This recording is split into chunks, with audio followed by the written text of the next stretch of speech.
Yo, how's it going, everybody? Right here, another video. The Accord Man, your resource for J series freaks. Today, I'm gonna start up with this sticker.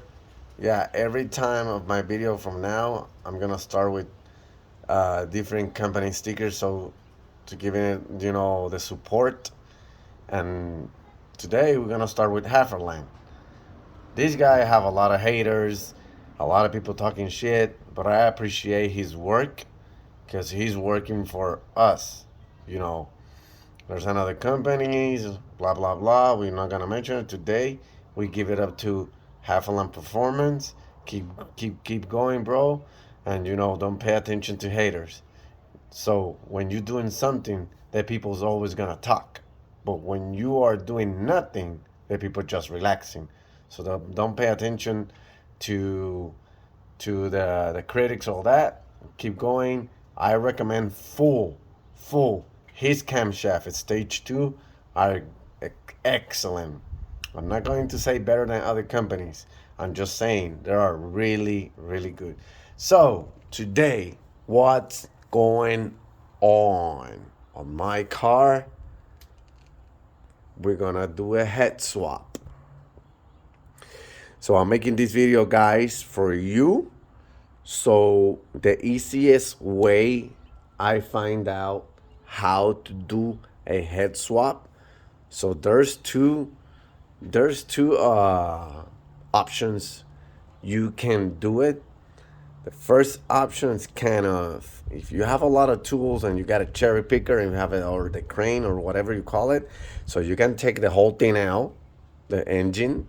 I recommend it with the transmission because this engine bay is really a space, have a lot of spacey, have a lot of space. So it will give you it give you a lot of clearances. So all for about when you remove the engine, you just have to take out the spool, the VTEC, where the oil filter, VTEC solenoid valve. You only have to take out that, the line for the cylinder slave, the clutch, the chief linkage, and all the motor mounts, and you can pull it, right away, disconnecting the J pipe. But in this time, I'm gonna do it with the engine on the car. Why? Because really, my plan was putting the LSD with the heads, but the head guy have a personal situation, and he can finish it by the day I finish the LSD swap. So I just decide, put everything back, running the car. It's running extremely hard, pull out way harder, no spinning, no a lot of spinning like before. So yeah, I'm really happy. So if you guys need a great head builder, he's in LA, Los Angeles, close to the El Centro.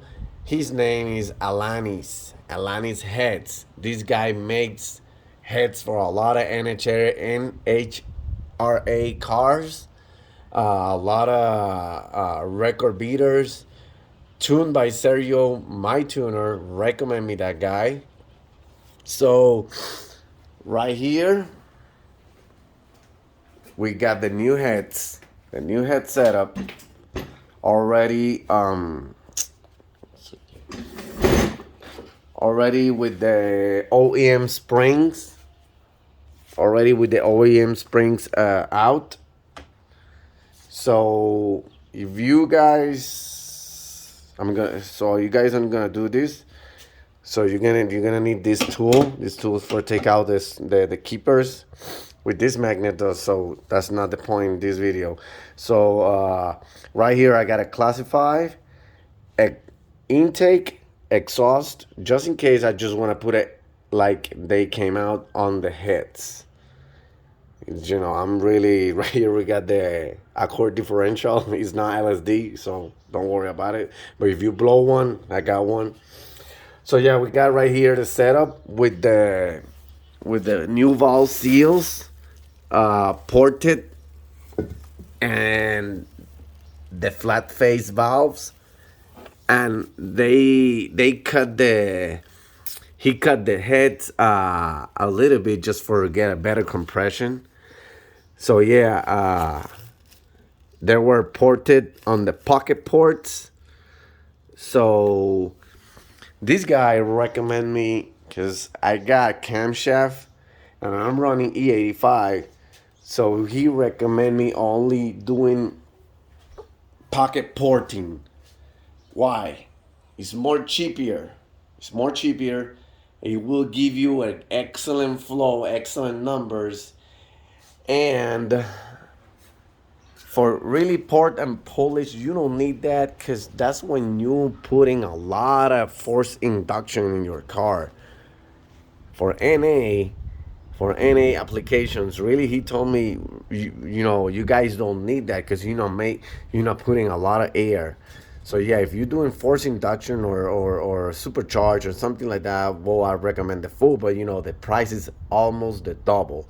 So he told me I can port and polish your head, charge you maybe 1,500 for both heads, maybe more. So your gains is not gonna be a lot, you know, after pocket porting. So he told me with pocket porting, you will be gaining 30 to 35, maybe 40. Maybe 40. I believe he's gonna get 40 because I know my tuner is able to do it. And yeah, so that's a really good guy because in other places they just want to rip you off. Oh yeah, do pour and polish all the heads, blah blah blah. But really, they don't explain you why you don't need it or why you need it. So he told me you got camshaft with this type of valve, the flat face high compression valves. It will be excellent. I cut it a little bit so you get more compression, and that's it. So you don't need to spend thousands of dollars in a head for NA application only. If you're doing turbo, if you're doing supercharge, well then the situation change. So let's talk about how to take out the heads. So basically, I recommend remove all the harness, move it, remove all the harness, remove the fuel rail with the injectors. You need to remove the crossover tubes where the water runs. Make sure, I always tell, make sure you lose these bolts before you take out the timing belt. Why? Because they are really tight. If you don't lose them when you take out the timing belt, it's gonna be a really headache. I repeat it all my videos when I'm working with timing, when I'm working with heads. So right here, we just need to disconnect the PCDs, the pseudo PCDs. They are great. Take out the valve covers, and that's it. That's it. We already have the timing belt off. We're gonna change the water pump. We're gonna put a new timing belt. Mine got only maybe like, I don't know, maybe like 3,000 miles on it, and I just decided to put a new one, so everything new, then I don't have to worry. So if you guys right here, we got the P2R tensor. It's excellent. You can reuse it tons of times.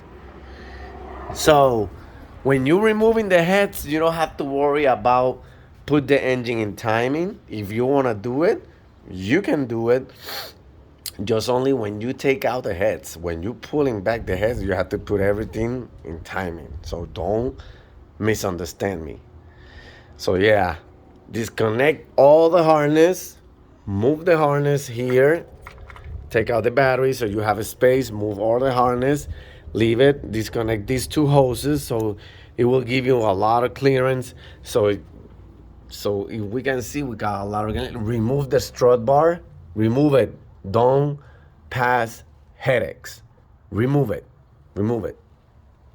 So right now we are ready to take it out. In the next video, I'm gonna show you guys The sequence how to remove the cylinder heads. There's a sequence. It's not like you just started losing bolts like whatever. No, there's a sequence. So in the next video, I'm gonna show you guys how to remove it. Thank you for watching. God bless everybody. And remember, Jesus is the light. He is the truth. He is the life. So if you need peace, if you passing struggles, he is the only one who can help you. Thank you for watching again. God bless everybody. See you in the next video. How to lose the cylinder heads, the sequence, untighten. Bye bye.